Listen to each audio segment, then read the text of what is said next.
Buenas tardes a todos. Soy Javier Hortal, presidente de ASION, la Asociación Infantil Oncológica de Madrid. Os doy la bienvenida a esta webinar que vamos a desarrollar a continuación, titulada El dolor y la fatiga en el cáncer infantil y adolescente. En ASION creemos que es un tema de suma importancia y con muchas implicaciones, tanto en el menor afectado como en sus cuidadores, familiares, personal sanitario y profesionales que le tratan. La necesidad de buscar la mayor calidad de vida de las familias que tienen un hijo con cáncer nos lleva esta tarde a abordar este tema que creemos que todavía no está suficientemente tratado, al menos en los puntos que a continuación os proponemos. Para ello hemos buscado la visión de una enfermera y psicóloga que trabaja en la unidad del dolor del Hospital Universitario La Paz, Raquel Torres Luna. La intervención de una psicooncóloga profesional de ASION que interviene con niños, niñas y adolescentes con cáncer y sus familias, Loris Nazif, y la experiencia de un fisioterapeuta de nuestra asociación experimentado en el campo pediátrico y oncológico, Borja Recuenco. Al final contaremos con la experiencia de una madre, Elena, que nos hablará de la vivencia del cuidado de su hija para poner sobre la mesa la voz de los afectados directamente. Uno de los objetivos de ASION es dar una información de calidad sobre distintos aspectos del cáncer pediátrico e intervenir en la formación a través de la Escuela de Familias. Por ello, publicamos, entre otras actuaciones, cuadernillos que pueden ser de interés para todos. Por ejemplo, tenemos el cuadernillo sobre el juego terapéutico y también hoy ya podéis acceder en nuestra web al cuadernillo El dolor y la fatiga del cáncer infantil y adolescente, del cual Borja Recuenco os va a mencionar algunos aspectos. Seguro que las distintas intervenciones conseguirán que esta sesión sea realmente interesante y enriquecedora para todos, afectados, profesionales y familias del ámbito del cáncer pediátrico y del dolor infantil en general. Vamos a comenzar con la ponencia de Raquel Torres Luna, enfermera y psicóloga que trabaja en la unidad del dolor del Hospital Universitario La Paz, con experiencia desde hace más de 15 años y que abordará aspectos generales como por ejemplo las escalas de valoración, algunos tratamientos, etc. Te doy la palabra, Raquel. Muchas gracias, Javier. En primer lugar, agradecer a Sion la oportunidad de estar hoy aquí esta tarde y bueno, espero aportar mi granito de arena para que conozcáis un poquito más acerca del dolor infantil. Nada, yo voy a comentar un poco qué es lo que se hace desde la unidad del dolor infantil, pues para tratar y para trabajar un poco con el dolor en el niño con cáncer. Y dejo unas preguntas así en el aire, ¿vale? Para que os las planteéis. ¿Qué sabéis del dolor pediátrico? ¿Los niños son más o menos susceptibles que los adultos a tener dolor? ¿Qué pensáis? ¿Hay tratamiento para ellos? ¿Hay más tratamientos que para los adultos? ¿Menos? ¿Cómo se puede aliviar? ¿Y cómo influye la familia en este dolor? ¿Puede ayudar a modificarlo? Bueno, pues todas estas preguntas serán más o menos resueltas a lo largo de la sesión, ¿vale? Para eso, contaros un poco lo que es la definición que propone la Asociación Internacional para el Estudio del Dolor, que determina que el dolor es una experiencia sensorial emocional desagradable, generalmente asociada o similar a la asociada con un daño tisular real o potencial, que está influenciada pues, tanto por factores biológicos, psicológicos como sociales. Como veis, es una cosa que afecta a todas las áreas de la vida. Y en esta foto de la derecha se ve un poco cómo funciona el mecanismo del dolor. Tú tienes una lesión, eso genera una respuesta en el sistema nervioso de los pacientes y llega a nivel cerebral. Hay unos moduladores que son los opioides endógenos, que lo que hacen es intentan inhibir un poco esa sensación tan desagradable que se genera a nivel cerebral, que cada uno percibe de una determinada manera. Y todos esos opioides endógenos están influenciados también por muchas otras variables, también ambientales, sociales y demás, ¿vale?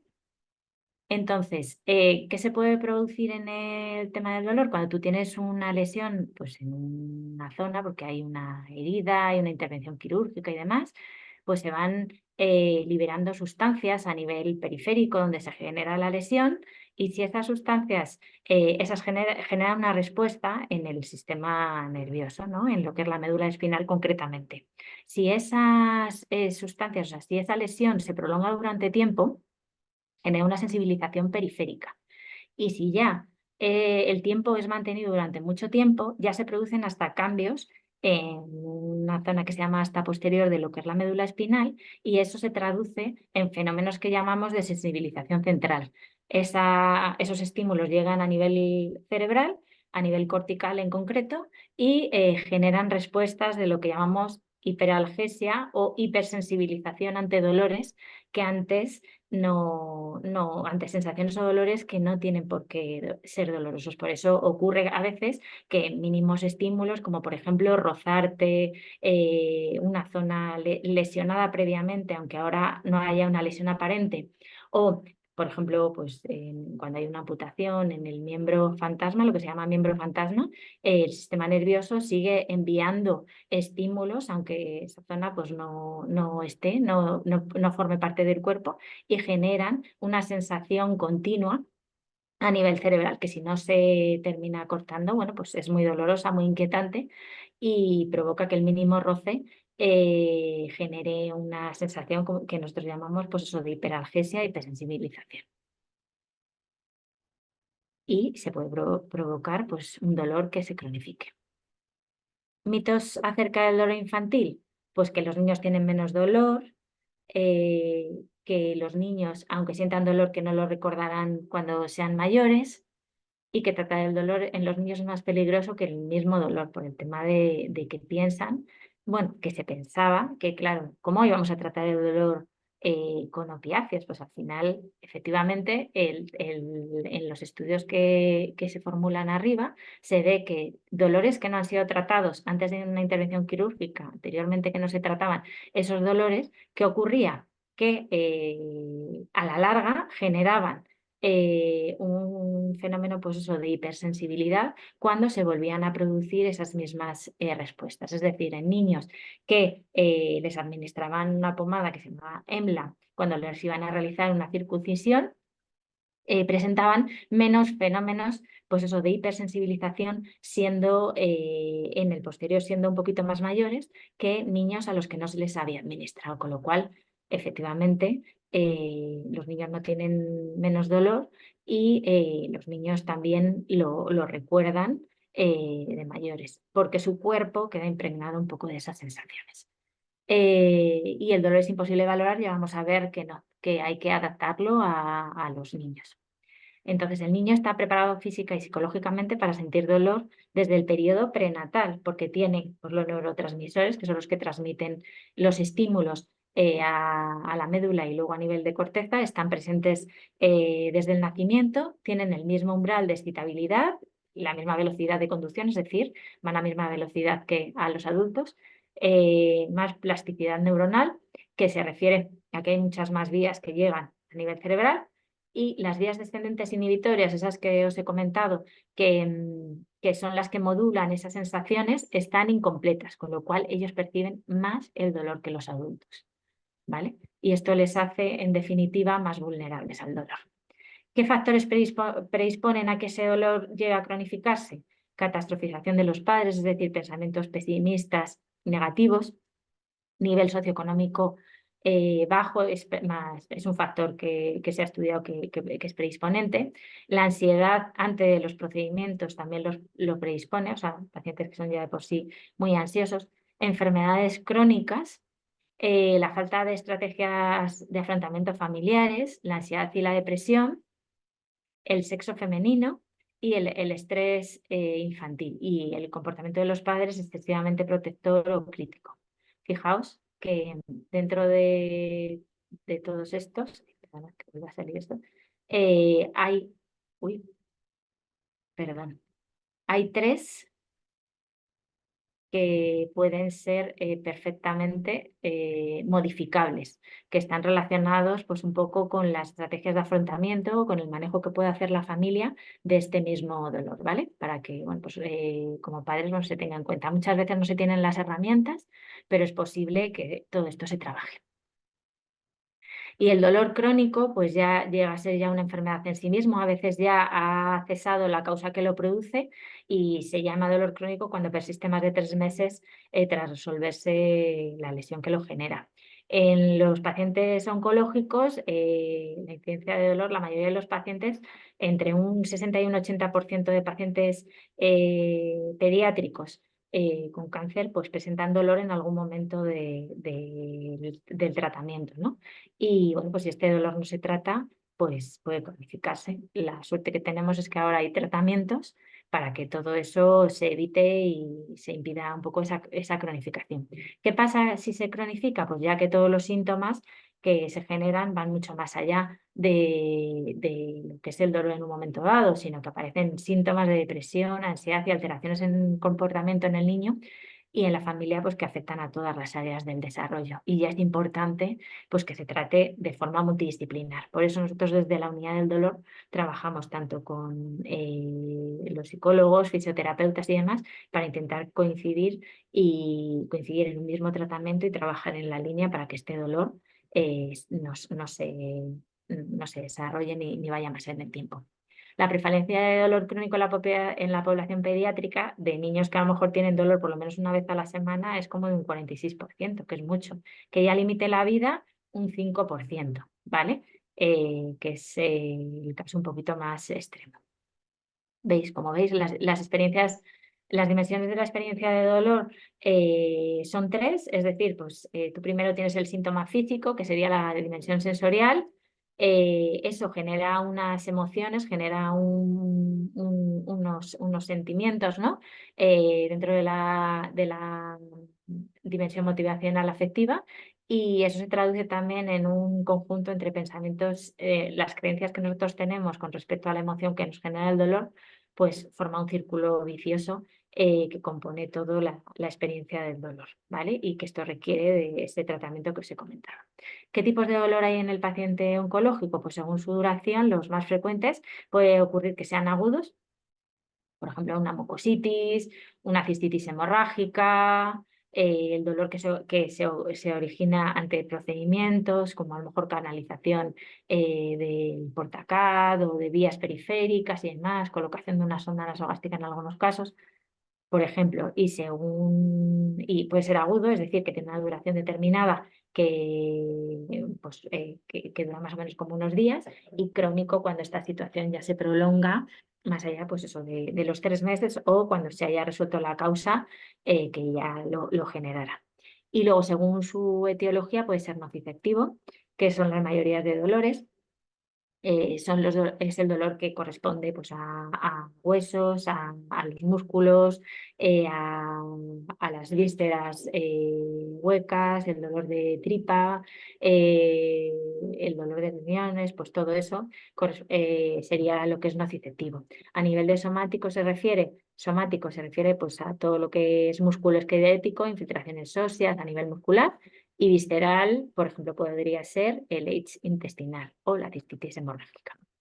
Y luego según su etiología, puede ser también neuropático, que el dolor neuropático tiene características un poco distintas al dolor nociceptivo, mientras que el dolor nociceptivo suele ser un dolor como un poquito más sordo, a veces que tiene picos de dolor, si es, por ejemplo, visceral, ¿no? El dolor abdominal va un poco así en picos, o puede ser incluso continuo, como por ejemplo el dolor óseo, que eso sería nociceptivo.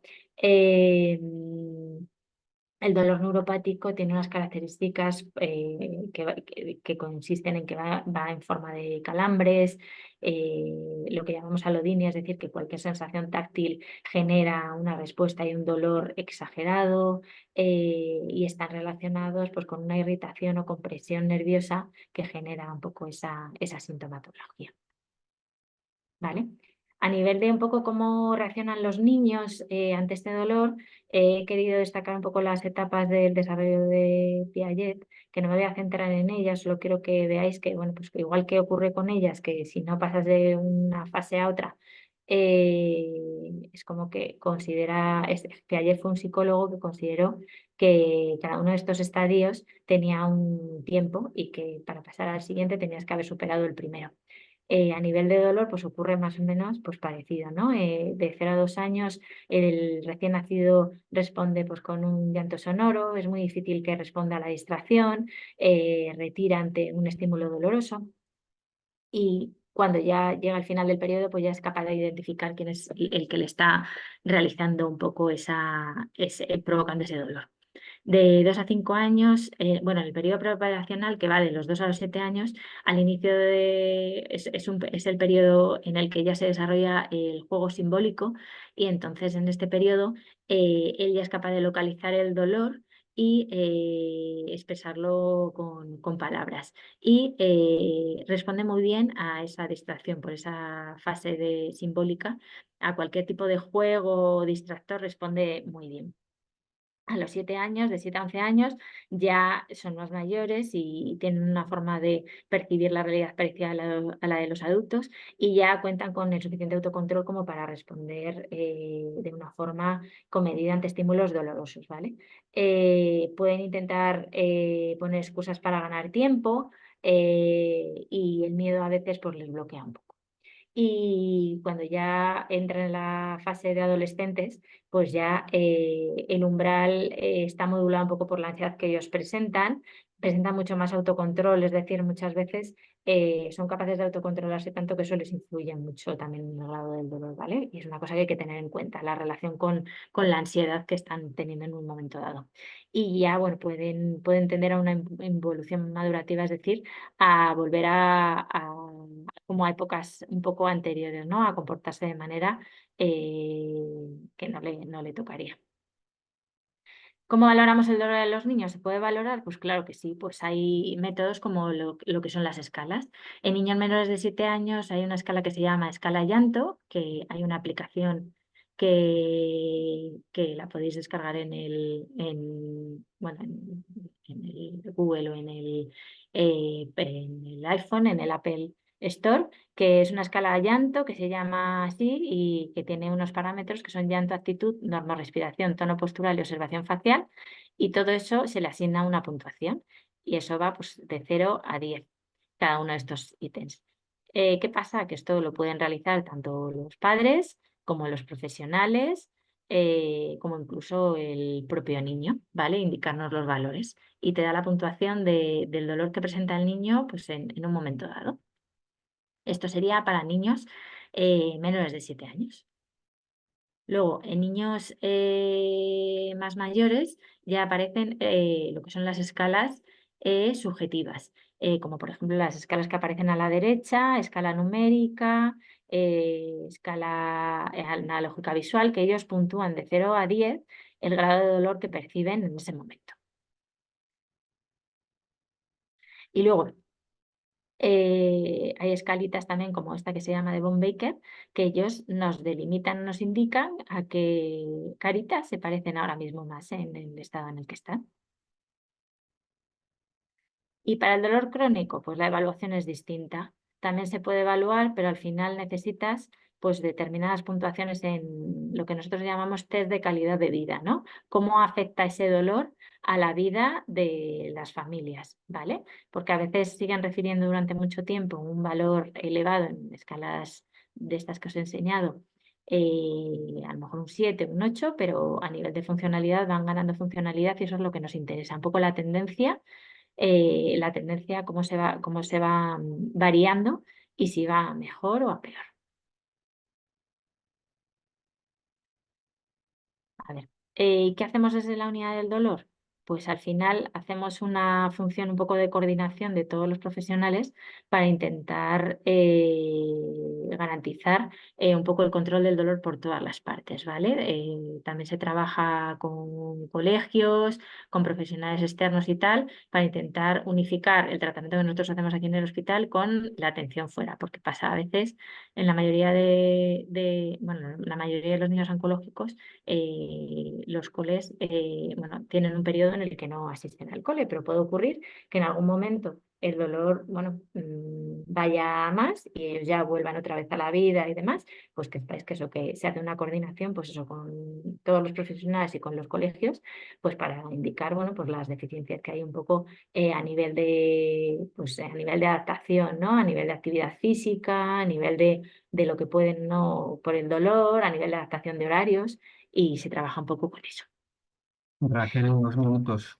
Perfecto. ¿Qué tratamientos hay para el dolor crónico? Pues mira, hay tratamientos intravenosos, que muchos los conoceréis, tanto a nivel de pauta cada 4 o 6 horas, como a nivel del formato de bomba PCA, que envía una analgesia continua y luego tienes la opción de darle bolos cuando lo necesite. Terapia de estimulación transcutánea, es decir, lo que se llaman TENS para el dolor neuropático, y luego técnicas intervencionistas por determinados bloqueos que se hacen en el quirofanito, y luego terapias que combinan el cuerpo y la mente, que luego nos hablará seguro más Loris de ello. No, lo voy a nombrar muy por encima. Esto es una terapia que se utilizan unos electrodos y mandan descargas eléctricas en el caso de que el dolor sea neuropático. Por ejemplo, en el caso de miembro fantasma podría ser de gran utilidad. Los bloqueos nerviosos van un poco más en la línea, lo que pasa es que se necesita un quirofanito pues, para hacerlo, ¿vale? Van directamente a las ramas nerviosas y bloquean un poco esa sensación dolorosa.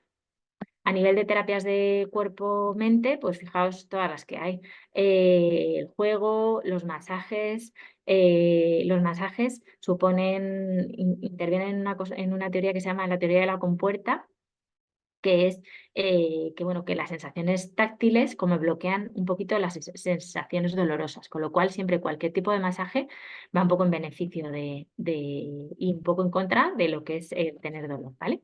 De todas estas, bueno, relajación, narración de cuentos, mindfulness, hipnosis, videoilustración, voy a nombrar muy brevemente cada una de ellas con algún mini estudio para que os quede claro que todas tienen evidencia de que mejoran el dolor en los pacientes, ¿vale?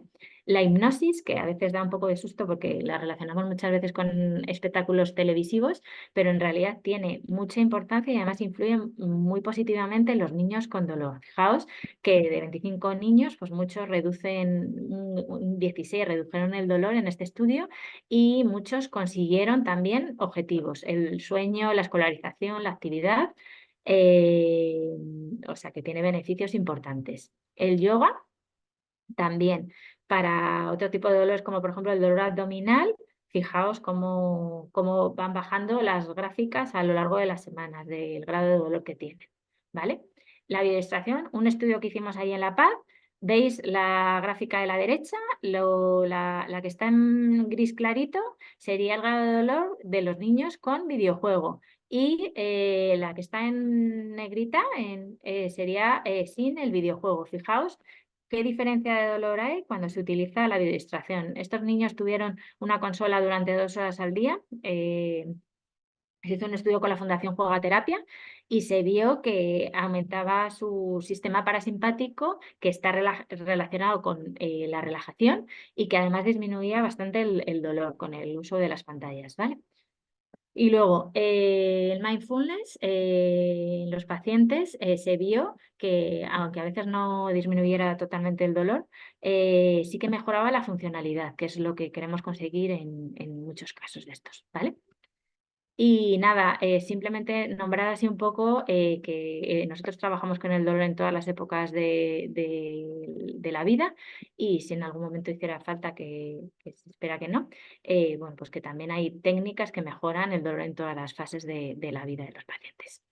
Y luego los padres suponen una parte esencial para el tratamiento del dolor. En estos programas que hay para padres, muchas veces se ve que los padres desarrollaban mucha más flexibilidad y reducían la angustia y se autorregulaban mucho más en la crianza.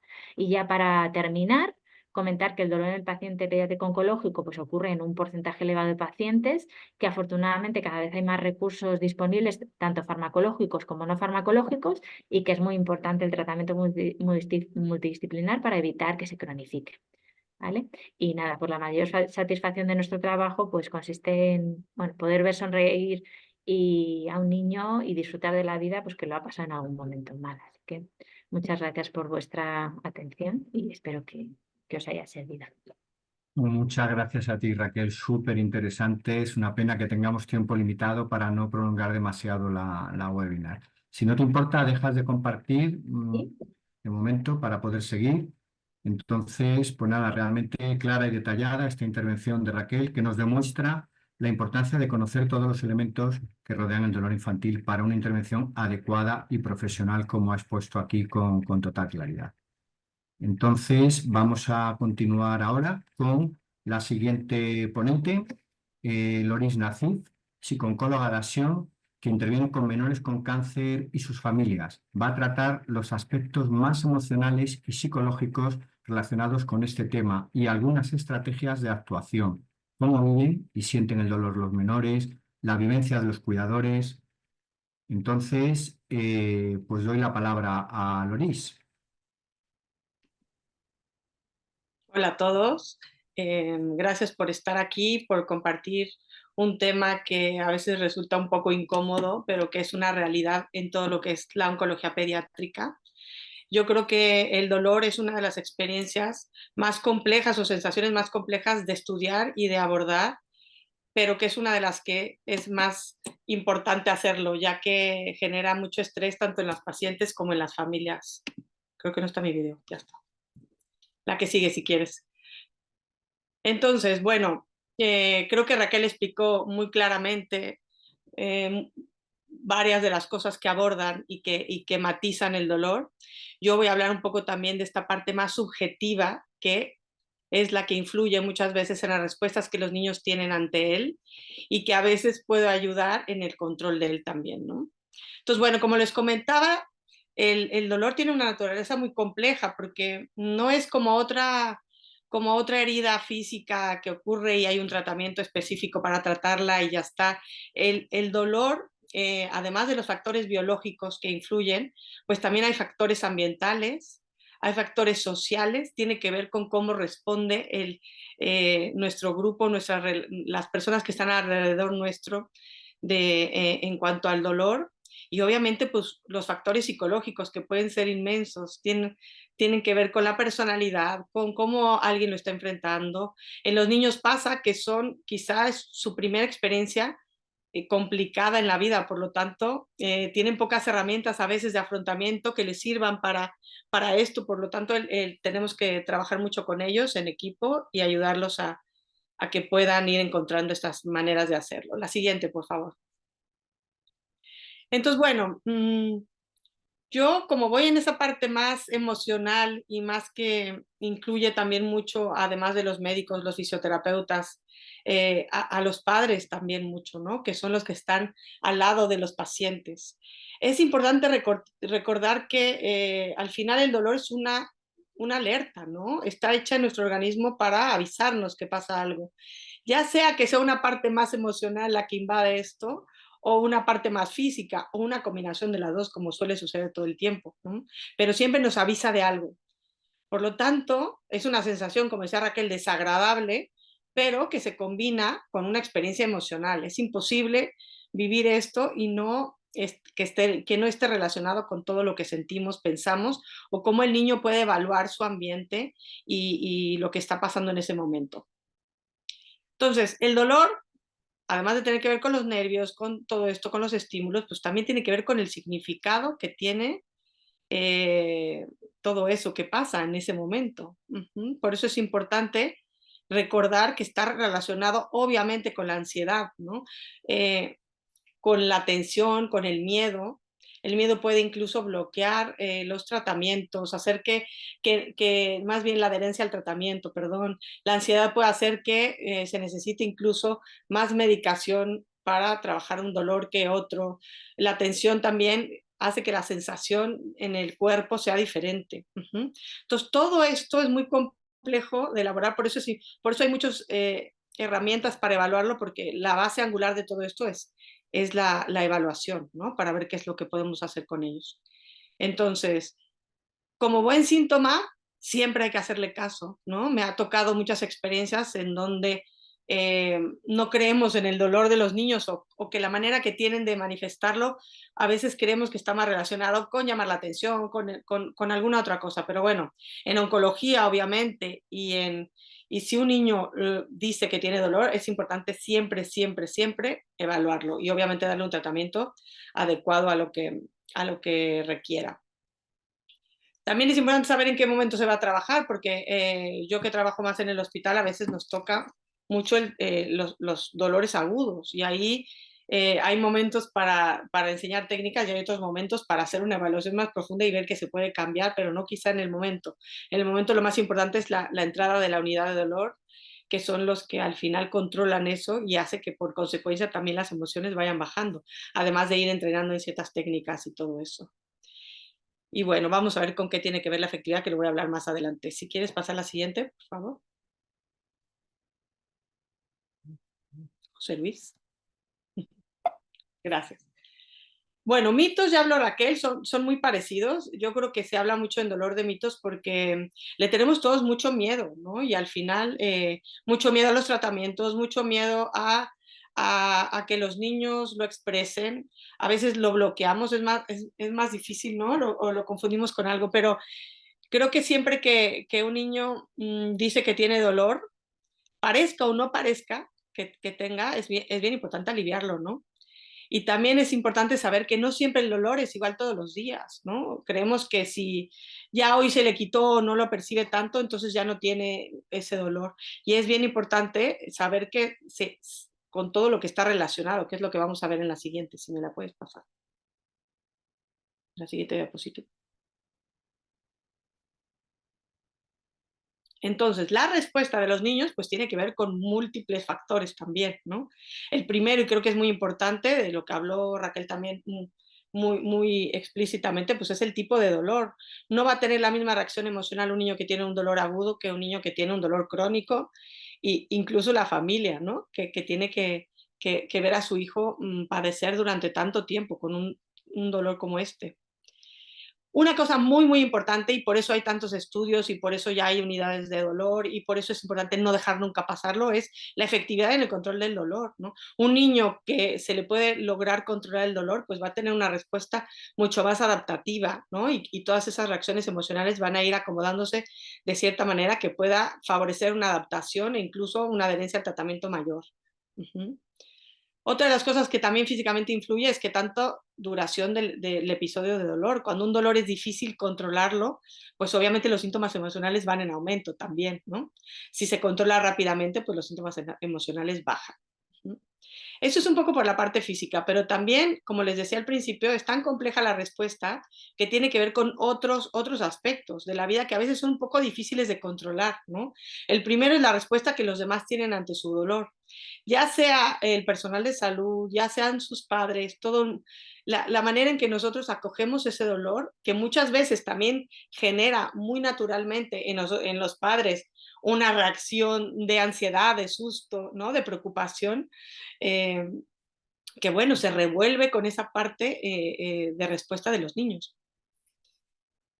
También muy importante, obviamente, la edad, la etapa del desarrollo, porque eso va a hacer que el niño entienda o no entienda de alguna manera. Como decía Raquel, los bebés, por ejemplo, que están en la etapa más sensorial, o sensoriomotora, que decía Piaget, pues obviamente todos los estímulos dolorosos van a generar un impacto mayor en ellos, ¿no? Los niños, conforme van creciendo, van teniendo más control de la situación, aunque obviamente no por eso un niño mayor no va a tener dolor. Es simplemente saber el desarrollo para ver cómo lo está percibiendo y entendiendo. La personalidad también influye y la manera en que tiene de manifestar cualquier cosa que le es desagradable en su vida, ¿no? No podemos olvidar que todos estos episodios y que el estar en el hospital o vivir un proceso de enfermedad como este, pues también genera mucho estrés y ansiedad. Entonces, muchas veces cuando se está intentando controlar un dolor, se habla de los componentes ansiosos, ¿no? Que tienen. Y es normal porque yo siempre trato de investigar primero qué es lo que pasa con un niño. ¿Es esa ansiedad y ese estrés viene a consecuencia de los síntomas, del malestar de los síntomas? En oncología creo que los síntomas como la mucositis, como el H, por ejemplo, pues son síntomas bastante incapacitantes, ¿no? Por lo tanto, el nivel de estrés, pues obviamente que va a estar relacionado y obviamente que va a ser elevado, ¿no? Y eso está unido a la ansiedad de los padres. Se ha visto en los procedimientos, por ejemplo, que la ansiedad de los padres tiene también una influencia sobre cómo los niños manifiestan el dolor. Ahora, yo siempre hablo con los padres y les digo, esto es una respuesta normal, también como padre no podemos estar todo el tiempo súper tranquilos, pero sí es importante darle un espacio y saber que nuestra respuesta, que la manera en que nosotros manejamos la ansiedad, también va a tener es como un modelaje de cómo el niño lo va a hacer. Por lo tanto, es importante trabajar tanto con el niño como con el padre. Una de las cosas que más influye son las experiencias previas. Por eso ahora hay muchos estudios acerca de preparar a los niños para los procedimientos, para las hospitalizaciones, prevenirlos incluso para cómo se van a sentir después de una cirugía, cómo va a ser la herida, qué es lo que van a tener. Porque si les damos un poco de control sobre todo eso, logramos hacer experiencias en donde los niños se sienten que dominan la situación y no al contrario, ¿no? Si cada vez que yo tengo una experiencia dolorosa, me siento totalmente en descontrol y no puedo gestionar nada, pues cada vez va a ir creciendo más en lugar de menos, ¿no? Hay muchos estudios también de someter a los niños para los procedimientos, el efecto tan adverso que tiene, ¿no? Y por qué los niños, entre más los sometes, más se va a resistir. Entonces, las experiencias previas son básicas para la evaluación y básicas también para si queremos prevenir que después haya una respuesta desadaptativa, ¿no? Y las dos últimas cosas son también muy importantes. Uno es el estilo propio que cada quien tiene de afrontar. En el hospital entramos con nuestro modo de afrontamiento y con lo que hemos aprendido.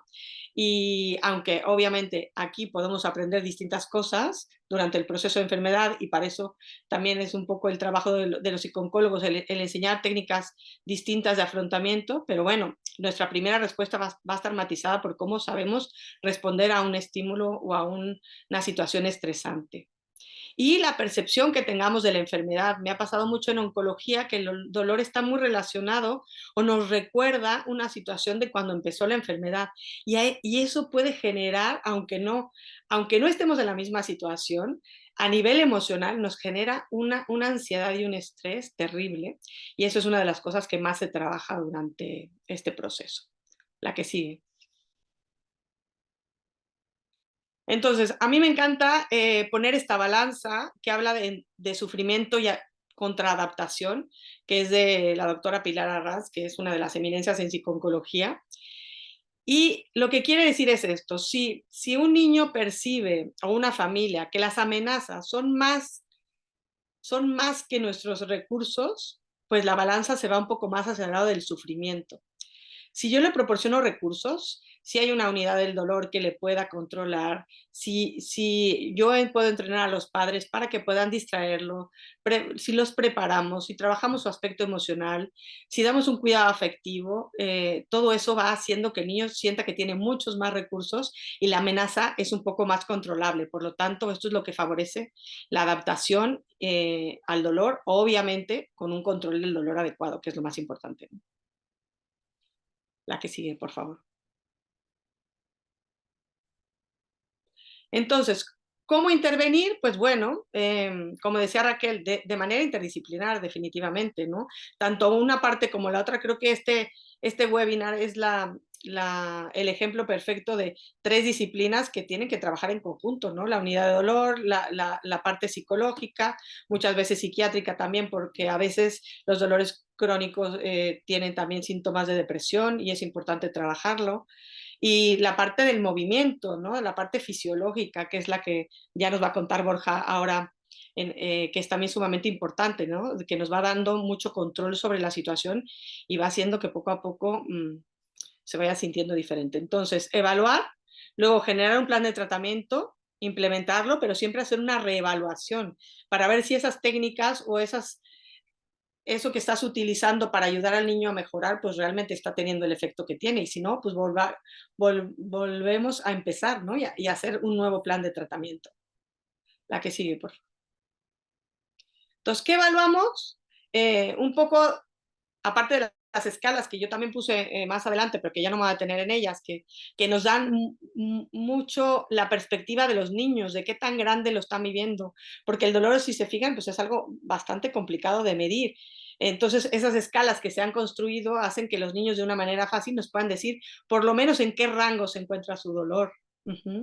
Entonces, hay una parte biológica que tenemos que evaluar, que esa la hace la unidad de dolor, pero también nosotros, yo por lo menos tengo que ver qué tipo de dolor tiene, cómo está, si está controlado o no, qué efecto, si viene de un efecto secundario o no, y en qué nivel está, ¿no? Si el niño es un poco más sensible o no, porque todo eso pues va a matizar, esa parte física va a matizar también lo otro.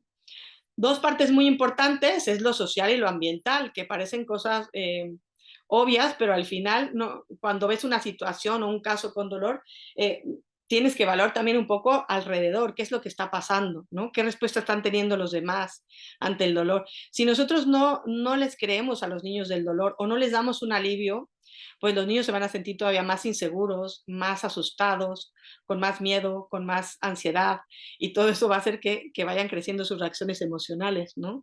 A mí me ha tocado que estoy yo en La Paz, como la unidad de dolor baja casi al instante de que el niño tiene dolor. Por lo tanto, incluso una de las herramientas mías es hablar de cómo aquí es un hospital en donde trabajamos el dolor y que va a venir la unidad de dolor y que ellos van a evaluarlo y darle un tratamiento adecuado, ¿no? Es un poco como reafirmarle al paciente y reafirmarle a la familia que va a haber una solución para esto, y esto tiene un impacto emocional muy, muy importante. También puede haber cosas culturales o puede haber cosas de idioma, de lenguaje, que la gente no le esté costando un poco más de dificultad, y debemos de también tomarlas en cuenta para poder hacerlo. Una cosa muy importante es la adecuada la toma adecuada de los medicamentos.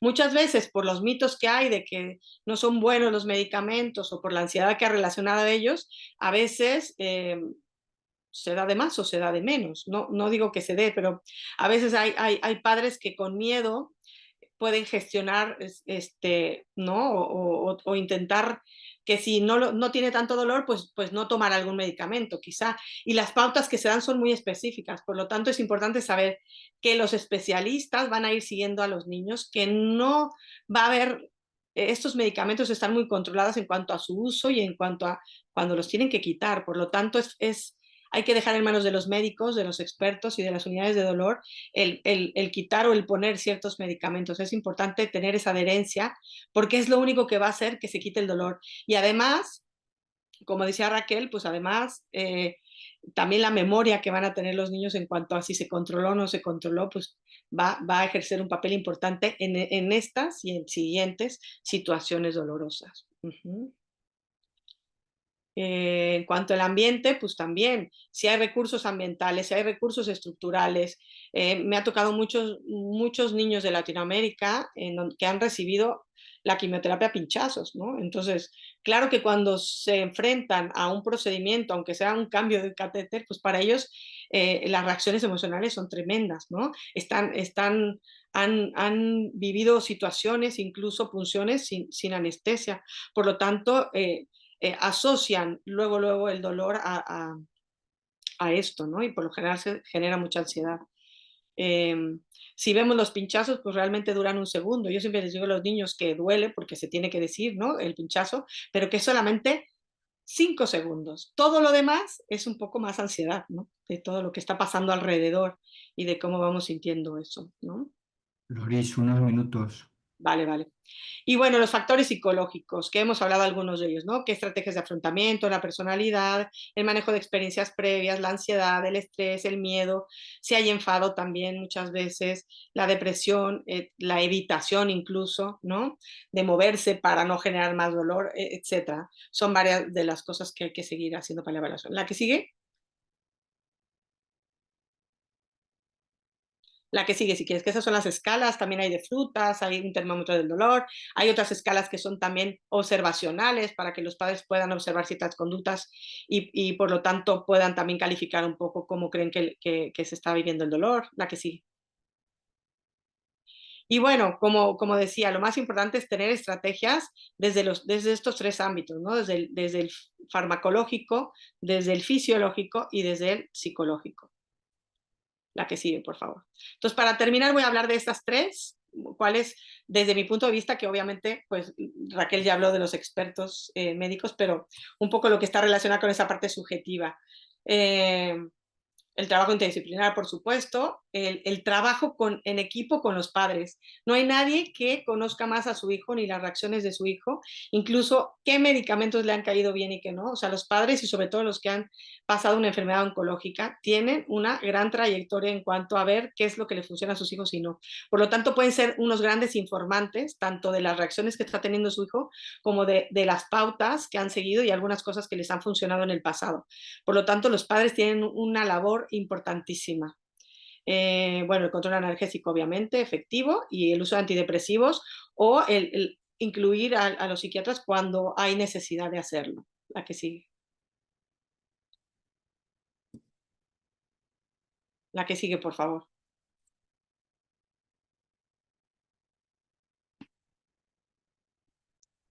En cuanto a la intervención psicológica, pues bueno, igualmente la piedra angular es la evaluación adecuada. Hay que utilizar las técnicas que nos ayuden a manejar la ansiedad y el estrés. A todos los procedimientos que impliquen dolor es importante prepararlos, porque si tú preparas a un niño, el niño tiene mucho más control de la situación, incluso hasta un bebé, hay estudios que hablan de que los bebés pueden incluso cooperar más si los preparamos para, obviamente vamos a preparar a los niños de acuerdo a la edad y con diferentes técnicas, pero es importante prepararlos y generar experiencias que mucho más de dominio a experiencias traumáticas que luego pueden matizar la experiencia de dolor. Técnicas de afrontamiento, ya lo dijimos, de relajación, ayudarles a procesar la experiencia, porque cuando el dolor dura mucho tiempo es importante ayudarlos a procesar la experiencia, tanto a ellos como a los padres. Es importante porque también ver a tu hijo sufrir es una de las situaciones más complicadas, ¿no? Y bueno, fomentar un rol activo. Y ya la última, que me queda una diapositiva, que ya creo que llegué al tiempo. Bueno, tiene que ver con todo lo que los padres pueden hacer, que pueden hacer muchísimo, ¿no? Desde ese contacto físico, amoroso, eso que decían de los masajes, bueno, creo que lo hacen muy intuitivamente, pero tiene un efecto importantísimo y es que siempre soban a los niños en la parte donde se sienten mal o les duele o en otra parte y toda esa estimulación sensorial llena de amor sirve muchísimo también porque al final pues está en contacto con toda la piel, que es el órgano más grande que tenemos, ¿no? Tolerar el llanto también es importante. El llanto, acuérdense que cuando hay dolor es una manera de expresarlo. Si dejamos que los niños lloren y lo expresen, va a ser más fácil que luego puedan recuperarse de todo esto, ¿no? Bueno, dar control, hacerles también una rutina dentro de todo, porque a veces si los niños no tienen nada que hacer en todo el día, es más fácil que estén pensando y dándole vueltas al dolor y etcétera, ¿no? Creo que ya tengo que ir terminando, pero bueno, distraerlos, opciones de juego, que al final es una herramienta que nos ayuda tanto a evaluar como a procesar, etcétera, ¿no? Y bueno, pues más o menos esto es. Muchas gracias. Muchas gracias a ti, Loris. Muy interesante también todos estos aspectos psicológicos y emocionales. Y también eso que comentas, ¿no? de la necesidad de coordinación entre los distintos profesionales, ¿no? Cómo eso da seguridad también y da una muy buena respuesta. Y el trabajo en equipo, incluidas las familias, ¿no?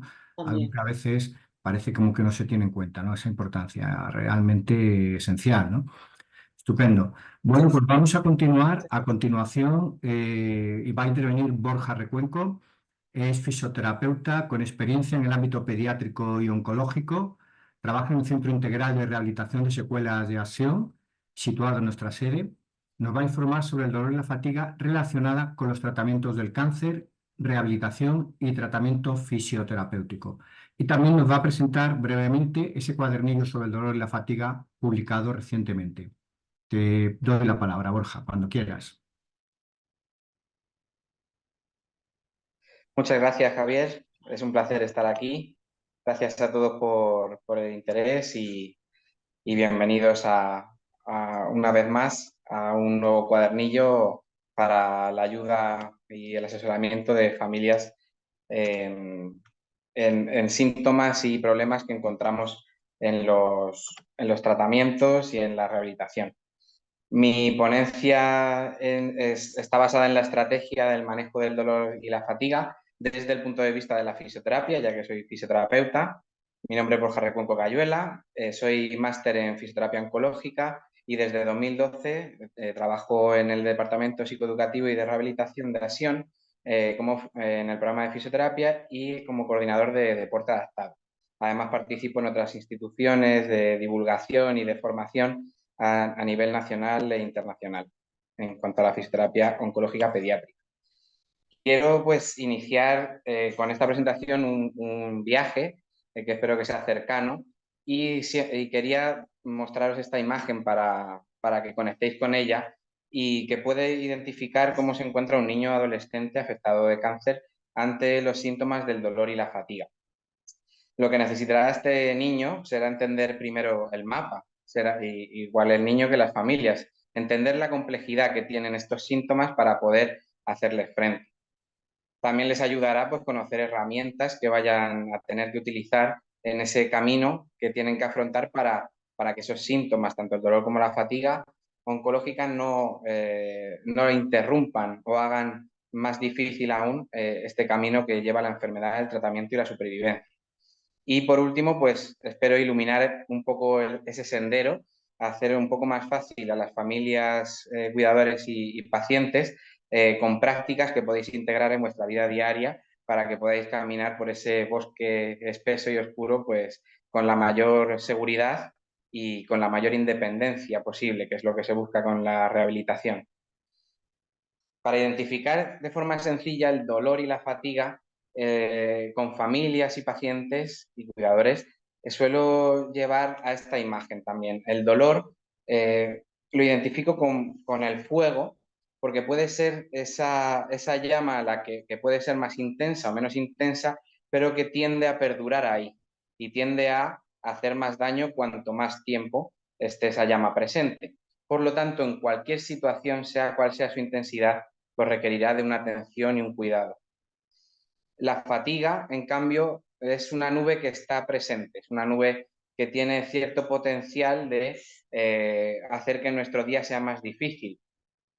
No poder movernos adecuadamente o no poder hacer las actividades de nuestro día a día con la facilidad habitual.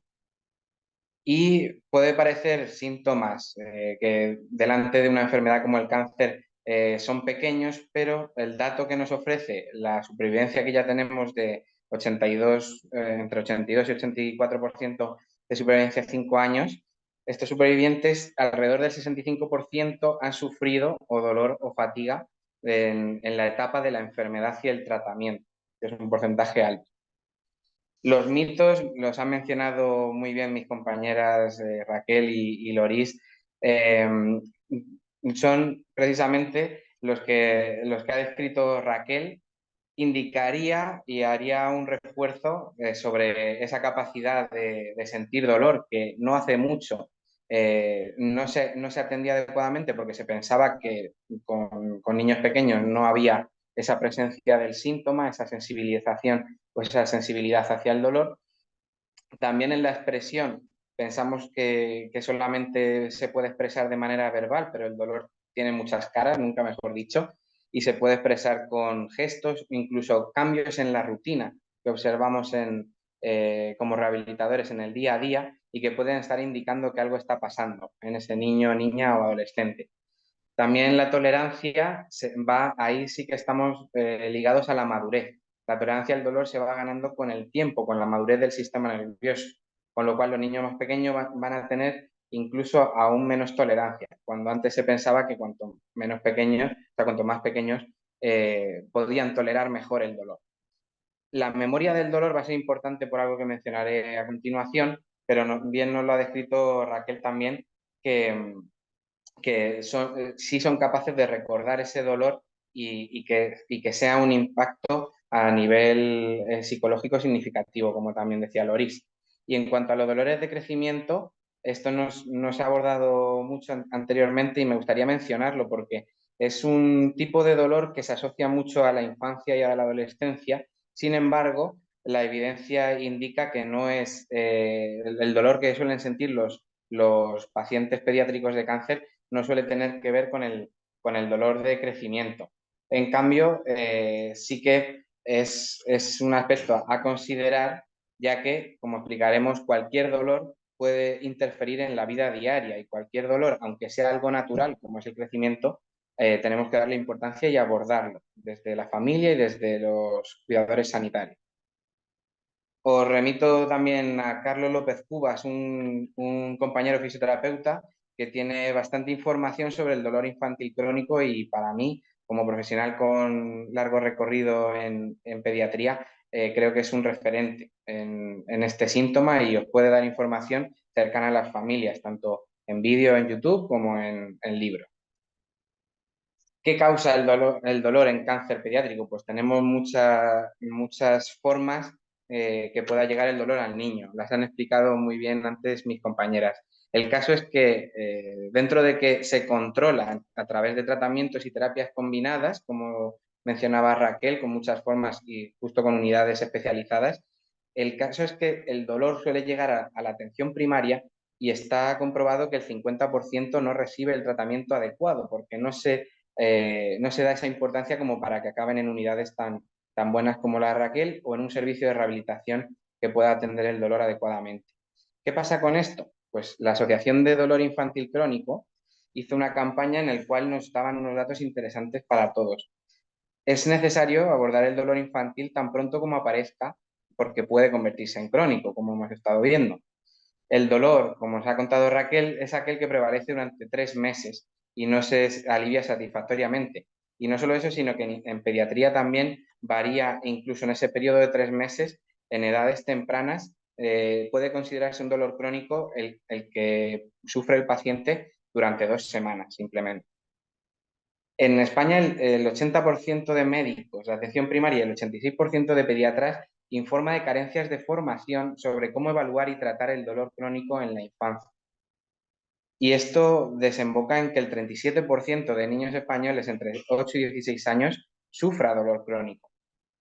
Y en la edad adulta eso no se borra, por así decir, sino que 6 de cada 100 pacientes pediátricos con dolor crónico pueden tener una derivación de ese dolor hacia una discapacidad grave en el futuro.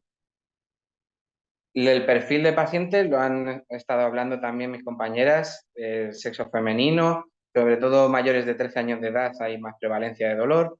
La discapacidad funcional, obviamente, cuanto menos se mueva ese niño o esa niña y más limitación tenga para la actividad habitual en la escuela, en su casa, va a haber más probabilidad de que sufra dolor. Los problemas emocionales que describía Loris ha quedado demostrado que tienen influencia. Y no solo eso, sino que los problemas sociales obviamente van a interferir tanto con la capacidad o las posibilidades de desarrollarse a nivel físico, como las posibilidades de desarrollar problemas emocionales que derivarán en lo anterior. Las consecuencias de no tratar esos dolores, que ya vimos que eran el 50%, se estima, es que ese niño, esa niña o ese adolescente va a tener una baja calidad de vida, va a tener un insomnio, una alteración del sueño, mayor sensibilización al dolor, como bien han mencionado antes, problemas para la adherencia terapéutica de todo tipo, tanto médica como de rehabilitación, como cualquier otra terapia que necesita para volver a su vida, a su día a día, para normalizar la situación. También va a tener un aislamiento social. Si me duele, lo que voy a querer es estar solo y como veremos después con experiencias de pacientes y familiares, pues también la sociedad rechaza en cierta manera a una persona que padece dolor porque suele estar irascible. Los problemas emocionales y conductuales, pues justo es lo que venía contando. Te cambia el carácter simplemente por tener presente un síntoma como el dolor. Las alteraciones psicológicas, no voy a mencionarlas en honor a Loris, que las ha contado muy bien, pero quiero reforzarlas. Ansiedad, el catastrofismo que decía Raquel, la baja autoeficacia personal y por conductas de miedo, depresión y, en definitiva, discapacidad relacionada con esa condición de salud. La alteración física y motora sí que me toca más a mí y quería hablaros de que esos miedos pueden derivar en miedo al movimiento, obviamente. Y en lo que denominamos en terapia ocupacional y en fisioterapia, en actividad física, como kinesiofobia, como un miedo esencial a jugar, en el caso del niño, a moverse, a correr, a saltar. Y esto va a derivar en un sedentarismo que en el anterior webinar ya me encargué de comentaros el riesgo que suponía para el paciente oncopediátrico en el futuro, en la edad adulta, porque va a tener una baja tolerancia a la actividad física que puede tener que ver perfectamente con su actividad laboral o con el cuidado de su familia, y también con sobrepeso y obesidad, que no va a determinar más que más enfermedad crónica en el futuro o un riesgo mayor de padecer un segundo cáncer. La alteración del sueño que conlleva este dolor puede dar la cara de diferentes formas. Puede ser una incapacidad para conciliar ese sueño, puede ser que el sueño en sí llegue a conciliarlo pero no sea reparador y que por tanto lo podamos observar durante el día viendo al niño o a la niña cansado de manera constante. ¿Cómo abordarlo? Pues estoy con mis dos compañeras también. Lo más importante es rodearse de un buen equipo, de un equipo especializado, por el que estamos luchando día a día. Y quiero mencionar también que en fisioterapia solemos ver el abordaje, o en rehabilitación en sí, solemos ver el abordaje supeditado a un síntoma. Es decir, hasta que no tenga dolor no voy a llamar al fisio. Pero en el caso de paciente oncológico debe tener presente que el riesgo es alto. Y tenemos una labor importante como rehabilitadores y sanitarios en la parte preventiva. Lo que nuestra intención y nuestra misión siempre debe ser que no aparezca ese dolor y que si aparece, en el momento que esa llama sea más pequeña, que la intervención sea lo más pronto posible, no dejarlo pasar hasta que ya haya un problema mayor. La fisioterapia, ¿qué hacemos los fisioterapeutas? ¿Qué podemos hacer? ¿Cómo podemos ayudar a las familias y pacientes? Pues todo el que me ha visto trabajar sabe que a través del juego en determinada edad o a través de una introducción al ejercicio en la adolescencia y al deporte, trabajando la fuerza, lo cardiovascular, el control también central sobre el movimiento, vamos a mejorar esa experiencia de dolor porque vamos a tener mayor seguridad y mayor control. También como fisioterapeutas podemos enseñar al paciente y a la familia a exponer gradualmente al movimiento, porque no es lo mismo que teniendo un dolor te meta un HIIT, un entrenamiento de alta intensidad, a que poquito a poco vaya enseñándote movimientos seguros que puedes realizar sin dolor o con la mínima molestia, no mínimo dolor, y poco a poco ir viendo que vas ganando capacidad para hacer cosas más complejas. La electroterapia siempre de baja frecuencia, con seguridad en el caso oncológico por la activación metabólica que puede suponer. La terapia manual, por alusiones, en el masaje, siempre intento tener mucho cuidado, porque imagino que al resto también. A mí me han dado masajes diferentes compañeros y diferentes personas de otras profesiones, pues simplemente por ayudar, ¿no?, ante un dolor. Y es importante saber que la masoterapia necesita de un entrenamiento del tacto. En el caso del cáncer, un mal abordaje manual, un mal tacto, puede suponer que hagamos más dolor y también un riesgo en la enfermedad y en la inflamación que provoca tanto la enfermedad como los tratamientos. Por tanto, en cuanto al masaje, solemos recomendar el masaje oncológico, que está estipulado y que tiene una presión muy superficial y alivia de igual manera a nivel central la sensación de dolor.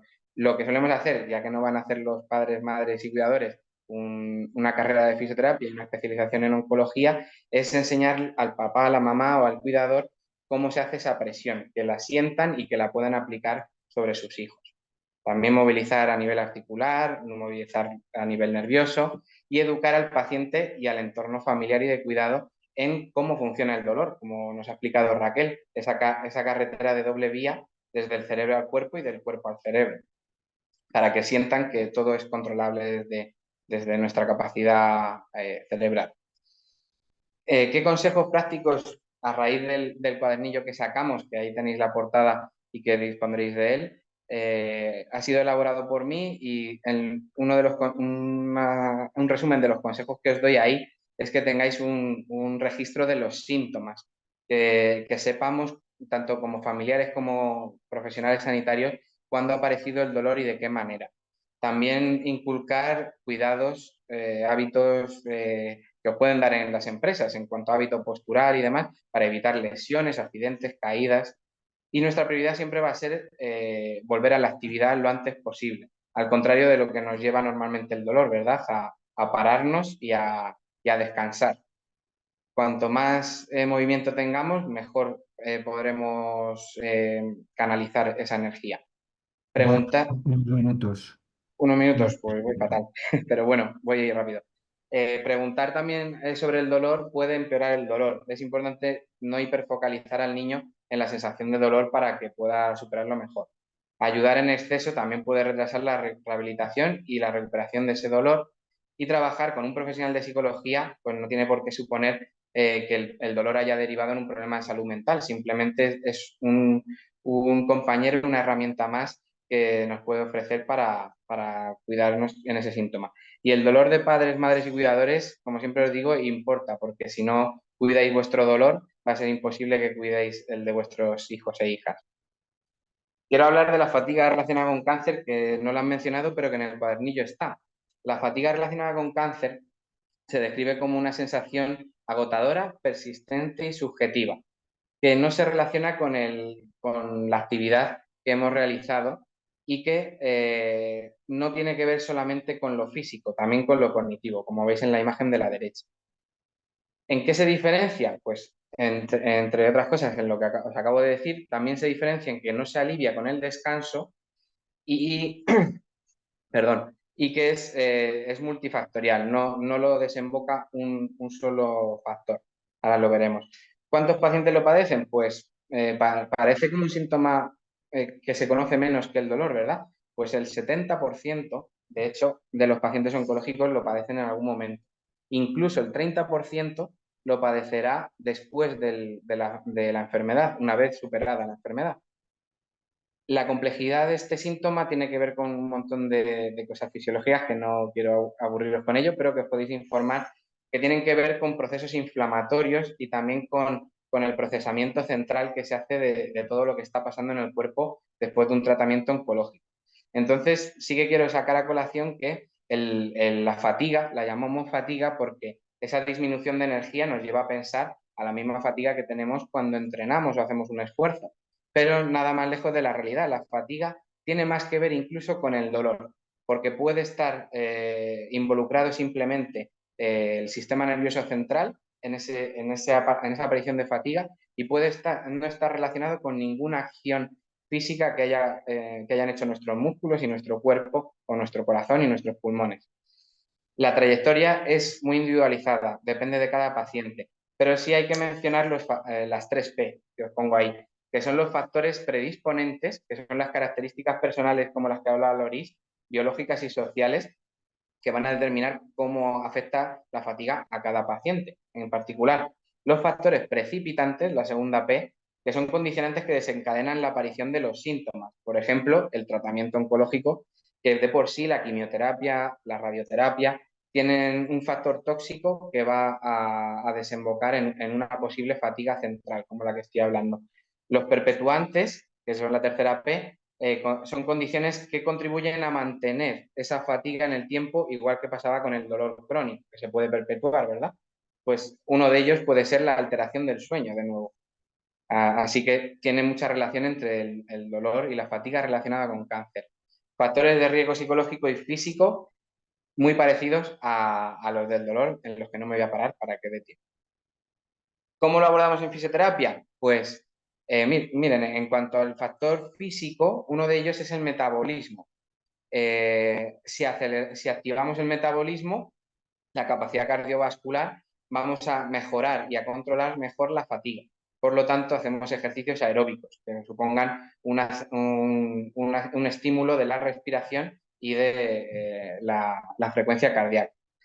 El ejercicio de fuerza, también muy importante. El músculo, como derivan estudios de actividad física y cáncer, es un órgano inmune también, y va a facilitar que si trabajamos la fuerza muscular, el sistema inmune se refuerce con esas mioquinas que tanto se habla ahora, y por tanto esa inflamación que provocaba la fatiga se va a ver controlada. Combinar ambos tipos de ejercicios, fuerza y aeróbico, obviamente va a tener beneficios, obviamente, sí. Las sesiones transdisciplinares, como las que hacemos aquí en en Asión, en el Centro de Rehabilitación Integral, que integramos la fisioterapia y la rehabilitación cognitiva, como habíamos visto que esa nube que os comentaba al principio no solo afecta al cuerpo, a la capacidad de movimiento, sino también a cómo procesamos a nivel cognitivo, pues tener un rehabilitador cognitivo, un neuropsicólogo o neuropsicóloga y un fisioterapeuta en la misma sesión va a ser bueno para un paciente con estos síntomas. Y ya por último, que te veo ahí, Javier, vamos a decir por los consejos prácticos que tenéis mucho más desarrollados en este gran cuadernillo que creo que ha quedado fenomenal y que os va a ayudar. Hablar con el equipo de atención sobre síntomas de fatiga. No lo toméis como un cansancio pasajero simplemente, porque puede tener que ver con la medicación y debe ser atendido por el equipo médico y de asistencia. Mantener el registro de los síntomas, al igual que con el dolor. Mantener un horario constante de sueño, de descanso y de actividad. Cuanta más rutina tenga un niño, una niña, un adolescente, mejor en cuanto a este tipo de consecuencias. Y asegurar también la alimentación y la hidratación. Sé que soy muy pesado con las familias en que os traigáis el agua, pues es precisamente porque la actividad física unida a una buena hidratación y también a una nutrición adecuada, pues hace que ese metabolismo que teníamos que acelerar incluso funcione mejor. Así que muchas gracias por su atención y espero preguntas que seguro que se van despertando. Muchas gracias, Borja. Súper interesante también esos aspectos relacionados con la fisioterapia como una de las terapias combinadas que han de utilizarse, ¿no? Y también me ha llamado la atención eso que has comentado de cuidar el dolor de los cuidadores, ¿no? Porque también es importante eso y muchas veces parece como que no se le da importancia y entonces no se puede atender realmente el dolor de los propios hijos, ¿no? Entonces, Eso a es. continuación, precisamente vamos a pasar a través de un diálogo con Borja, vamos a escuchar la experiencia de primera mano de Elena Campos, madre de una niña afectada. Sus palabras nos llevarán a conocer la visión de los cuidadores de su día a día, sentimientos y necesidades. Así que os doy la palabra, Elena y Borja, para que hagáis esta última intervención. Muchas gracias. Bueno, pues por presentar a Elena, fue Irene, su hija, pues fue paciente en Asión, la atendimos en el servicio de fisioterapia y tiene una experiencia con síntomas como los que hemos hablado, que puede aportaros mucho y sobre todo que hablan desde la realidad, desde la experiencia. Elena, ¿estás ahí? Sí, muchas gracias primero por todo lo que hacéis. Gracias a ti. Bueno, pues nosotros nos conocemos, pero si puedes contar un poco al resto, un poco pues cómo vivisteis desde el diagnóstico en el entorno familiar, todo este proceso.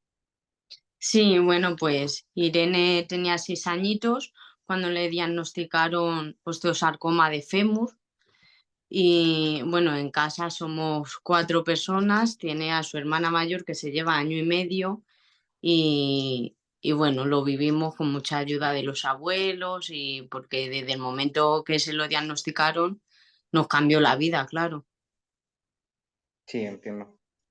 Vale, y en ese cambio de vida, ¿cómo afectó a la dinámica familiar? ¿Hubo algo de la rutina que solíais llevar que afectase pues, a esos roles dentro Sí, de la familia? desde el diagnóstico, al ser osteosarcoma de fémur, no la dejaron tampoco ir al cole, empezó ya con las pruebas, tampoco podía ir al cole por riesgo a una fractura en la pierna y que se complicara todo más. Entonces, pues ya yo me metí con Irene en el hospital, como aquel que dice, y Samira, que es su hermana. Entonces siempre estábamos juntas y ya le cambió la rutina, ya se quedó Samira más a cargo de mis padres y eso, y nosotros en el hospital con Irene haciendo pruebas, que la niña también preguntaba porque, claro, estaba acostumbrada a su cole, su casa, sus amigos, de repente meterse en ese mundo de todos los días, hospitales, pruebas, analíticas, pinchazos, pues no sabía ella, Claro, que muy sí, mal. sí, pues. O sea que hubo bastante impacto, por lo que hemos estado viendo, Sí, también en la vida de Irene y en cómo vivió ella esa situación. cambió todo radical, sí. Fue un golpe Bueno, muy... entiendo. Y cómo ha sido la experiencia para Irene, por ejemplo, de volver a la escuela después de ese tratamiento, ese diagnóstico? ¿Tuvo alguna dificultad para volver a incorporarse? Sí, bueno, ya sabes que encima tuvo tratamiento de quimioterapia, luego tuvo cirugía, luego más tratamiento y pasó bastante tiempo hasta que volvió a caminar. Estuvo pues unos 4 meses o más en silla de ruedas.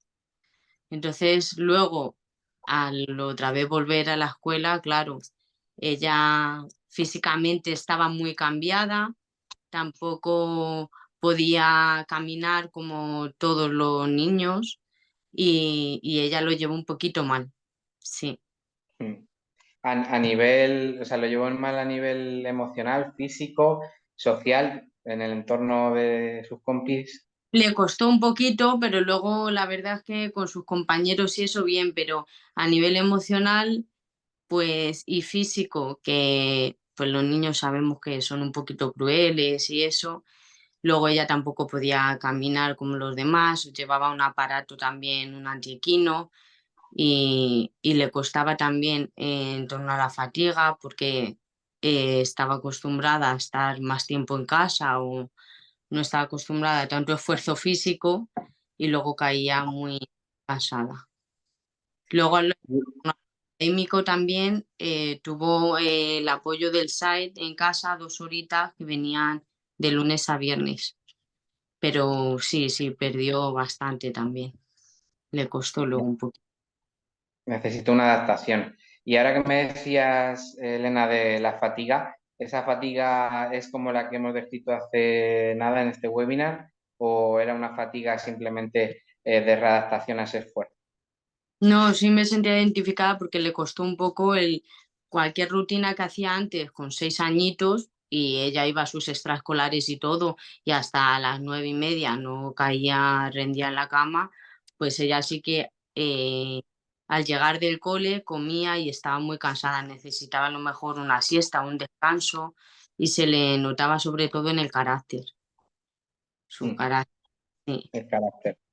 Mm. Entiendo. ¿Y ese tema con el carácter le afectaba a nivel de relación con vosotros o más en el colegio? No, más con nosotros, que había más confianza al final en casa que en el cole. Pero claro, porque estaba muy cansada, para ella era mucho esfuerzo. ¿Y notaba episodios de fatiga constante o eran episodios puntuales? Poquito a poco fue mejorando. Vale, Ya que gracias a las sesiones que tenía de fisioterapia, que lo trabajó también mucho contigo y todo eso sí que lo iba ya controlando y mejorando. Y bueno, genial. a día de hoy ya bien. En ese aspecto bien, en la fatiga bien. Y por curiosidad, Elena, ¿ese síntoma de fatiga, como mencionábamos, lo comunicasteis al equipo de atención? ¿Os dijeron algo al respecto sobre este tipo de fatiga? No, como ya sabes que seguíamos en tratamiento contigo, porque en el hospital ya no teníamos ese tratamiento de rehabilitación, pues lo trabajamos contigo, nos guiábamos de ti porque yo no sabía si era normal, si no era normal o si iba a ser así siempre, no O sabía sea que, hasta... perdón, Elena, la primera vez que oíste hablar de la fatiga relacionada con cáncer fue cuando acudiste a fisioterapia al centro de rehabilitación de Asión. No, la verdad es que en eso me ayudaste mucho porque yo estaba perdida, me centré en el hospital, en mi hija y todo era nuevo y había allí unas compañeras de Asión que se encargaron de venir a mí, darme consejos sobre cómo tenía que hacerlo ahora todo, pues para prestarme una silla de ruedas, por ejemplo, que yo no sabía ni pues dónde lo iba a coger. Me comentaron del servicio de fisioterapia, del servicio de psicología, todo eso me ayudaron ellas, Mm, estando por allí, sí, en el hospital. entiendo, genial. Y bueno, hemos hablado de fatiga, pero puede ser que hubiese experimentado al tiempo que la fatiga cuadros de dolor o el dolor. No, Sí, más dolor que fatiga, dolor tuvo muchísimo. Eh, En el tratamiento, bueno, los dolores típicos de cuando el portacat o la mucositis, pero sí que cuando recibió la cirugía ahí vinieron los verdaderos dolores, que no se le controlaban con nada. Estuvo mientras estaba hospitalizada, tenía la epidural y le dábamos los bolos, lo que habéis hablado antes de analgesia, pero una vez nos dieron el alta, en casa era complicado, porque encima con 6 añitos ella lloraba, gritaba, decía barbaridades y para Claro. nosotros muy desesperante, claro. El no saber un poco cómo poder ayudarla, porque claro, con 6 añitos, empotrada ahí en una cama o en un sillón sin poder caminar todo el día aquí en casa con nosotros, con su padre y con su madre y su abuela, y pues era un poco frustrante. Y encima tantos dolores que tenía. Entiendo. Y cómo hicisteis frente a ese dolor? ¿Cuál fue el primer paso que os pudo ayudar en ese síntoma?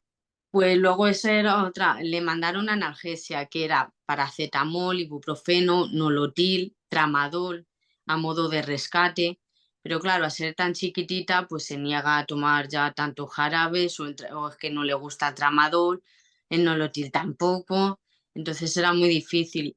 También cogimos un cuaderno, íbamos apuntando las horas o la intensidad de dolor y la duración, y poquito a poco, la verdad es que fue mejor, con frío local y con la fisioterapia, la rehabilitación. ¿La rehabilitación produjo un cambio en ese síntoma? Y porque sin Sí, rehabilitación, como estaba inmovilizada la pierna, pues más dolor tenía. claro. Conforme iba movilizando, ese dolor iba disminuyendo. O sea, que no decía mentiras, que el dolor y el movimiento, pues, bueno, que el movimiento puede ayudar a reducir el dolor y no al contrario, Mucho, sí. ¿vale? Y en el tema emocional también que lo comentabas, a nivel de carácter, ¿recibisteis alguna ayuda a nivel psicológico o de este tipo de terapias que nos comentaba Loris? Sí, estando allí en el hospital. Estando allí en el hospital recibimos, yo, la mamá que siempre me quedaba allí con ella, y Irene también, y su hermana también. Y la verdad es que nos ayudó mucho, sobre todo a las niñas también. A Irene le ayudó bastante. Y también lo hacían a modo de juego, como hacer las sesiones de fisioterapia con juegos y hablando con ella, sí. Vale, o sea que el juego conectaba más tanto con la hermana de Irene como con Irene para Sí, hacer esa terapia. y la psicóloga que estaba allí jugando con ella, igual que las sesiones que haces tú con Irene de fisioterapia, que a modo de juego ella iba súper contenta. Y en ese sentido, Elena, ¿has notado alguna diferencia en la adherencia? La adherencia es la continuidad de en ir a los tratamientos respecto a Irene, de hacer esas sesiones más lúdicas o más conectadas con su motivación, a hacer sesiones, por así decir, más protocolarias de rehabilitación o de psicología. Nada, yo lo he notado muchísimo porque mi hija, como ya sabes, estuvo mucho tiempo sin poder ir al cole, no se relacionaba con nadie, ni niños de su edad ni nada. Entonces, estaba esperando que llegara esa hora que iba contigo, porque era todo lúdico, y luego salía súper contenta contándome los juegos, los retos que había hecho. Se partía de risa porque es que yo lo escuchaba mientras estaba esperando fuera en la puerta y contándome los retos súper contenta, y luego los quería reproducir con nosotros. O sea que en casa se repetían esos ejercicios, juegos. Yo que les mandaba sus juegos con su hermana para que se involucrase también en la actividad, sí. Y ella estaba Genial. súper, era como una hora de vía de escape de todo lo que estaba pasando a su alrededor. Y a la vez le ayudaba a controlar, a volver a movilizar, volver a recuperar su vida normal. Qué bueno. O sea que la ayuda iba en todos los sentidos, social y físico, en este Sí, caso, y emocional. Y bueno, mira, por curiosidad, yo lo sé, es trampa, pero ¿sabes por casualidad si el aprendizaje o la motivación fue tan significativa que haya influido en lo que quiere ser Irene de mayor. Sí, sí. Irene de mayor, bueno, cuando estaba allí en el hospital decía que quería ser profesora y todo, pero a raíz de conocerte a ti y seguir las sesiones contigo, quiere ser fisioterapia oncopediátrico. Toma ya. Pues mira, espero que sea futura competencia en el futuro. Además, ya sabes que le tuvimos que regalar una camilla y todo en casa. Sí, Sí, sí, sí, sí. tan Pues prácticas. me encanta y siempre lo pongo de ejemplo, no solo en fisioterapia, sino en cualquier abordaje sanitario que parece que el impacto que tenemos va más allá de lo que pensamos. Y me alegro que eso sea pues una motivación, un elemento más para que Irene siga adelante. Sí. Para terminar, Elena, te quiero hacer un par de preguntas, si me permites, más enfocadas hacia el futuro.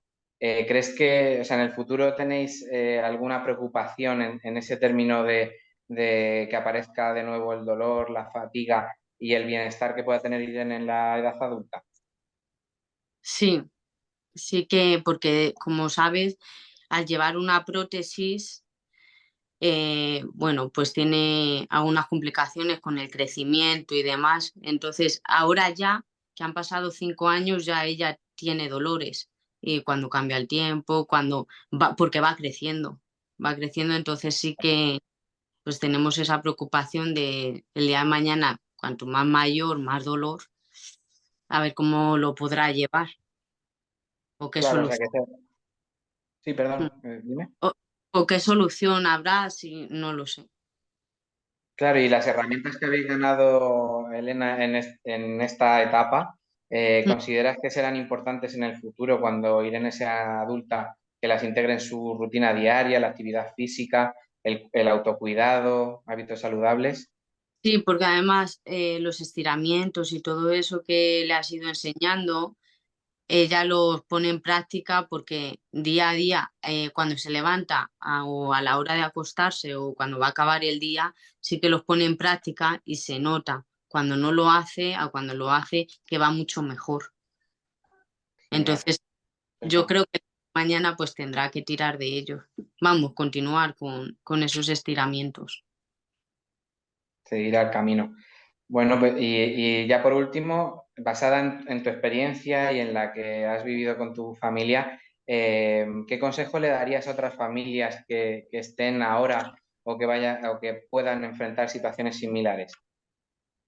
Pues nada, que jueguen mucho con sus hijos o su hijo y que rían mucho y les hagan reír y que mucha fuerza y que no les oculten nada, porque eso en los niños ya les cambia su mundo, entran en algo desconocido y si hay algo que ocultes es más desconocido a ellos, le dan menos confianza, yo creo. Irene desde su primer día me dijo, por favor no me engañes y en el modo de todo lo que ellos entienden, explicárselo poquito a poco. Ellos Pues luego bien, maduran rápido y mucha fuerza que al final se sale de ese túnel que parece que no se va a salir. pues qué consejo más importante, Elena. Muchas gracias por compartirlo. Seguro Nada, que sirve a mucha gente.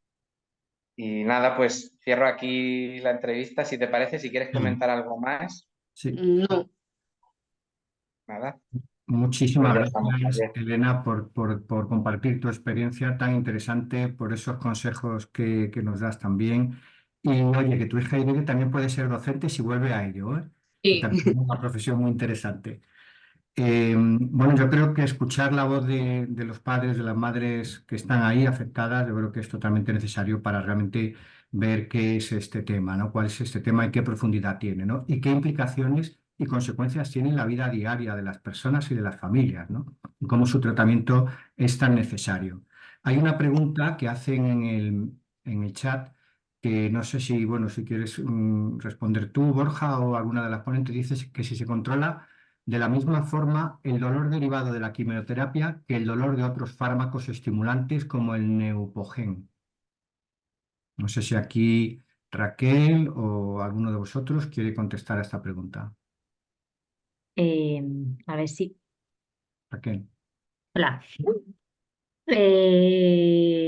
Pues mira, el dolor derivado de la quimioterapia, eh, yo creo que es prácticamente igual. O sea, me refiero que el control del dolor de una manera o de otra, siempre seguimos lo que se llama la escalera analgésica de la OMS, los escalones, que el primer escalón estarían los fármacos básicos, los que conocemos habitualmente, que es bueno, pues el paracetamol, el Norotil, ibuprofeno en algunos casos y demás. Y luego ya iríamos subiendo escalones en función de la intensidad del dolor. Es decir, que si el dolor va siendo más intenso, pues subes al segundo escalón, que ya se añade un opiáceo débil, como puede ser, por ejemplo, el tramadol. Y ya si el dolor es muy, muy intenso, pues ya se tendría que emplear opiáceos mayores, como por ejemplo la morfina o el fentanilo. Pues todo depende del umbral y la tolerancia de cada niño. Hay algunos que pues, con el Neupogen pasa muchísimo dolor y bueno, en algún caso hay que poner algún derivado de la morfina, y hay otros que bueno, pues con un AINE o con un paracetamol, un Norotil, se puede controlar. Depende un poquito de cada paciente, pero bueno, a medida que nosotros seguimos un poco siempre ese esquema, siempre se intenta partir de lo más bajo, porque tiene menos efectos secundarios, pero dependiendo del grado de tolerancia y de la intensidad del dolor, pues se va subiendo escalones terapéuticos, claro que sí. Así que bueno, Muy depende. bien. Muy bien. De momento no hay más preguntas. Entonces, de todas maneras, cualquier otra pregunta que os pueda surgir, pues como se va a publicar esta webinar en nuestras redes, pues podéis mandárnoslas y aprovechamos para cuando se publique, pues a lo mejor contestarlas de alguna manera, ¿no? Borja, creo que tenías unos audios de personas que a lo mejor podemos compartir para acabar ya y terminar con eso, escucharlos. No sé si los tienes a mano. Y Sí, sí, sí, por supuesto. nos dices un poco en qué consisten esos audios. Sí, pues justo te lo estaba escribiendo en el chat para ver si teníamos tiempo para ellos. Vienen de una paciente adulta, superviviente de cáncer pediátrico, que tratamos también aquí en la unidad de rehabilitación de Asión, y que pues son de la paciente que considero con más experiencia de dolor que he tratado y con un dolor crónico que ha podido experimentar ella en diferentes etapas de su vida. Empezó en la adolescencia y pues evolucionó hasta la edad adulta, y ahora pues nos habla también de cómo no, le puede llegar a afectar en el entorno laboral. Voy a compartir pantalla de nuevo y lo comparto con todos. Le hice estas preguntas y ahora vais a pasar a escuchar la respuesta en los audios. Si surgen cualquier pregunta o comentario al respecto, lo vemos luego. Hay otra pregunta. Como se ha hablado de las AVD, ¿se cuenta con terapia ocupacional? Preguntan. ¿Te refieres, Javier, en Nación o en la unidad? La pregunta solo dice eso. Vale, perfecto. Es una pregunta de fuera. Pues en Nación no tenemos terapia ocupacional todavía. Estamos buscando pues, poder crecer en ese sentido y consideramos que la rehabilitación debería ser integral e incluir en ella tanto, ya tenemos la rehabilitación cognitiva y la física. Queremos que también es importante la terapia ocupacional para la motricidad fina y la logopedia, que tenemos muchos pacientes con problemas a nivel comunicativo y sensorial y de deducción. Muy bien. ¿Podemos escuchar entonces esos breves audios? Hola, soy Carmen y bueno, voy a explicar un poquito sobre el dolor crónico en mi vida laboral. Es estar poniendo buena cara y trabajas con dolor, te tomas la pastilla y aunque te haga efecto tarde, pero te hace efecto. Todo esto conlleva a que tienes que sonreír, estar bien. Yo estoy trabajando en el Reina Sofía y ahora mismo es estar poniendo buena cara aunque te duela. Tienes que sonreír constantemente, pero se lleva bien. Y a la hora de la vida personal, mis padres, aunque vean que sonrío y tal, se nota a la hora de trabajar, de estar con ellos y todo. Y bueno, pues notan que estoy como más cabreada, mucho más irritada y todo, pero bueno, es aguantable y soportable a lo largo de todos estos años que estoy.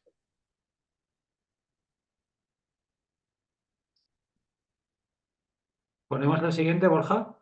Sí, por favor, José Luis. Sí, La fisioterapia a la hora de trabajar con Borja me ha venido muy bien porque era forma de desconectar y todo. Llegaba, estaba con mucho dolor y me volvía a casa y todo como más desconectada y sin nada de dolor. Me ha venido muy bien el proceso. Y se notaba a la hora de los síntomas y todo, que volvía y luego a la hora de trabajar y todo, muy, muy, muy, muy bien. El trabajo del museo me quita mucho, mucho, mucho tiempo. O sea, cuando me toca el turno de mañana tengo las clases libres, pero como mucho pido fisio con Ilunion cuando tengo los bonos y voy. Y si no, pues tengo que pagarme un fisio. Y cuando me toca 11 horas, es que esto es casi todos los días, porque ahora que están en huelga los de información y los de educación, casi todos los días estoy doblando, entonces no tengo casi tiempo. Vivo casi prácticamente más en Vallecas con mi novio que en Valdemoro con mis padres. Y cuando voy a Valdemoro voy literalmente a prepararme comida para toda la semana para cuando tenga que doblar tener comida preparada y todo lo demás. Pero si no es un real coñazo y todo. O sea que prácticamente vivo en Nueva Numancia. Básicamente mi vida está casi más en Madrid que en, que en Valdemoro. El fútbol he tenido que dejar, la fotografía también. Y si los fines de semana que tengo libres, intento escaparme a hacer alguna ruta de andar o cualquier cosa cuando no tengo la fascitis. Y menos mal que me la curaron el último día en el fisio de Union, porque si no, ya te digo que no hubiera soportado tantas horas trabajando. Muy bien, pues yo creo que ya hasta aquí la sesión. La vamos a dar por terminada, nos vamos a despedir. Yo creo que ha sido súper interesante, hemos aprendido muchísimas cosas, esa visión que nos habéis dado desde 3 ámbitos distintos, desde 4 con la visión de Elena como madre afectada. Muchas gracias a Raquel Torres por tu intervención, a Loris Nacif y a Borja Recuenco y desde luego a Elena Campos por contarnos tu experiencia tan especial, tan sensible y esperamos desde luego que todo siga mejorando y siga evolucionando positivamente. Sabéis que para cualquier otra información que tenéis a vuestra disposición, la experiencia, recursos y profesionales de una asociación que lleva más de 35 años interviniendo en este ámbito.